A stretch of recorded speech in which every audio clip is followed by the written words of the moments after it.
Pichincha Universal, generando noticias.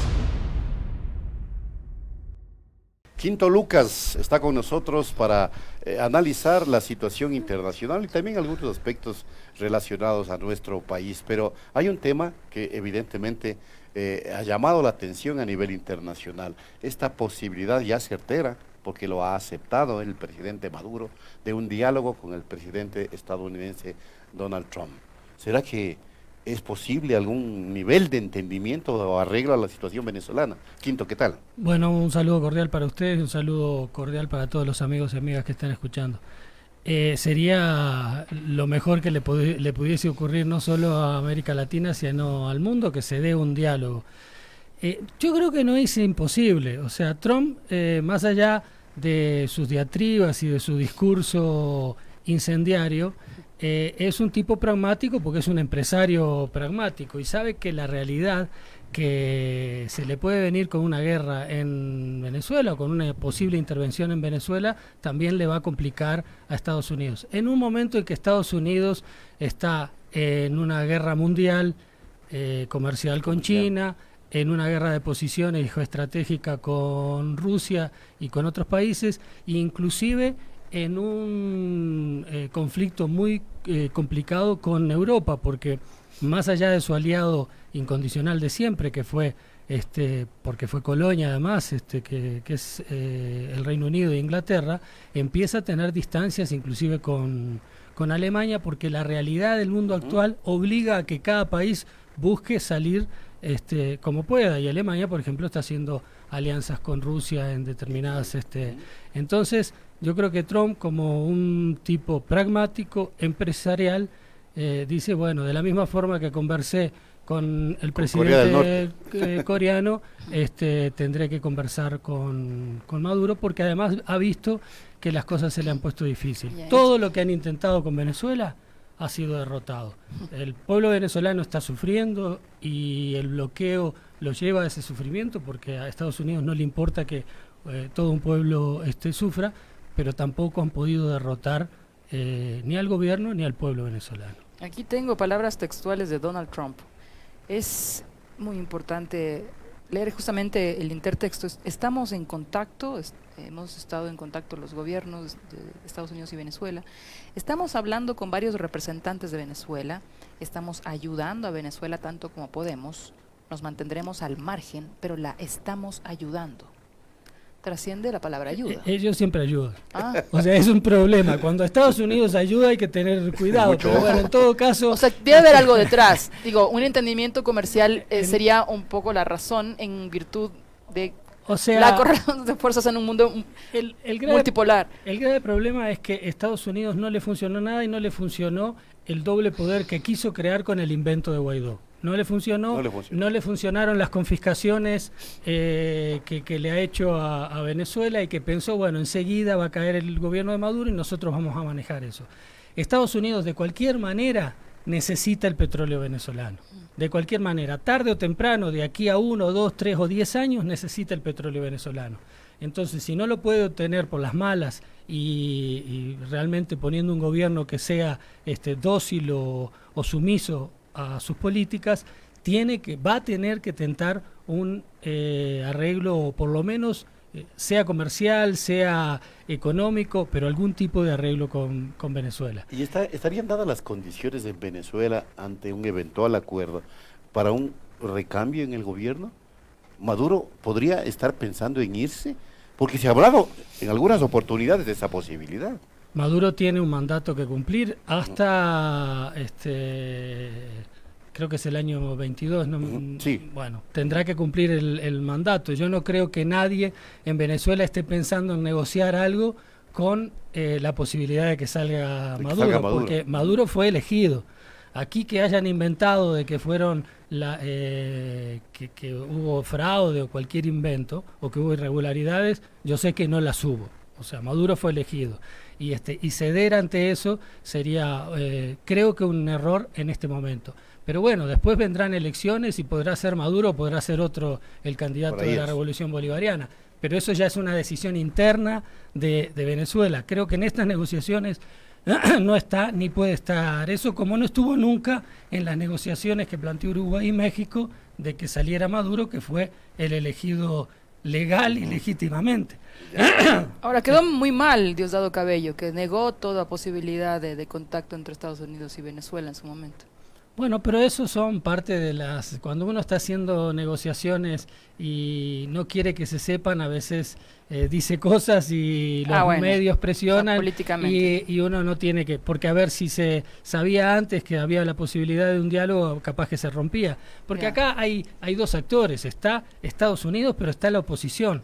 Y de la misma forma que Estados Unidos forzó a la oposición a no hablar con Venezuela cuando ya estaban los acuerdos prácticamente hechos, la oposición también, aunque no tiene muchas características de presionar a Estados Unidos, pero también arma escándalo, juega su papel para que no haya un diálogo. Entonces, de repente, estaba haciendo eso. Entonces, ¿podría haber una solución media cercana que sustituya a la intervención ¿cuál sería militar la salida? Tal vez pudiese haber... Estados presente, Unidos lo que sí. le importa en este momento es el tema comercial Es y comercial, económico, claro. ¿no? Y Eso geoestratégico en el sentido económico.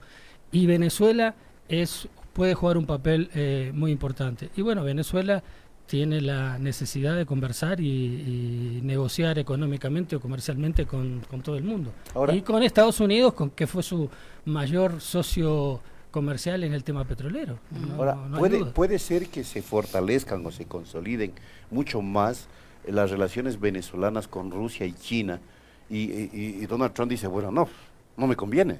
Es que Hay que dialogar, porque de lo contrario pierdo esta posibilidad. Eso también incide. Ayer justo estábamos en una charla sobre el tema de Venezuela, ahí en el Congope, y yo lo que hablaba del tema geoestratégico, cómo se fue replanteando. Tenemos que recordar que con la Carta de París de 1990, cuando se cae la Guerra Fría, hay un acuerdo entre Rusia y Estados Unidos, un acuerdo tácito, de que, no se plantea claramente en la Carta, pero hay un acuerdo de que Estados Unidos no se mete en las zonas de influencia rusas y Rusia no se mete en las zonas de influencia de Estados Unidos. Por lo tanto, Rusia se retira de Cuba y Estados Unidos trata de no intervenir, aunque ya había intervenido en Polonia y en varios países, pero por lo menos no en las repúblicas soviéticas que se estaban desprendiendo y que ya no eran parte de la Federación Rusa. Eso era un acuerdo claro. Y Estados Unidos lo fue rompiendo, fue interviniendo en Ucrania, fue interviniendo inclusive en Siria, donde Rusia tenía determinados intereses, entonces fue interviniendo en zonas de influencia rusa. Entonces Rusia lo que está haciendo también de alguna forma con las alianzas es tener una alianza mundial en zonas de influencia de Estados Unidos. Entonces Estados Unidos empieza a preocuparse. Ya no es el gran hegemón en que maneja todo, sino que tiene dos países que le disputan que la le pisan los hegemonía talones, mundial. digamos. Claro, Rusia con su China. Posición geoestratégica y China con su posición comercial económica.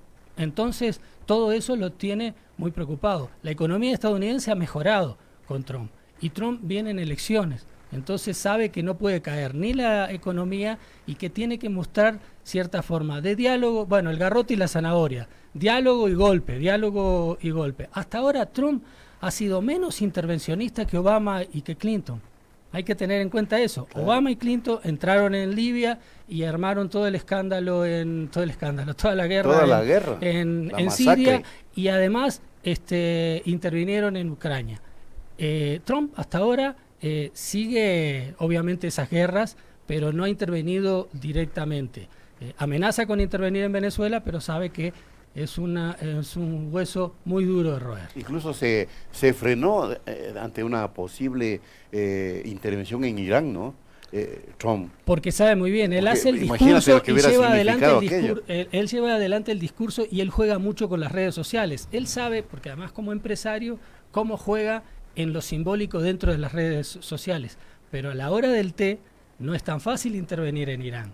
No es tan fácil. Y ya se vieron esas escaramuzas de lo que pasó con determinados barcos y sabe el poder que tiene Irán. Entonces, juega así. Y estamos en elecciones próximas en Estados Unidos y Trump se quiere reelegir. Entonces, él juega también, como siempre, con Estados Unidos dialogamos, pero también golpeamos. Aunque los golpes que está dando Trump son mucho más discursivos y mucho más mediáticos de los que daba Obama y Clinton, que eran en la realidad. Invadían Más Libia cuando se intervenciones. habían comprometido a no invadir.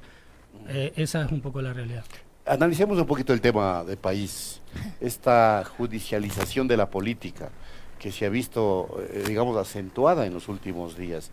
¿Cuál es tu análisis sobre esa situación?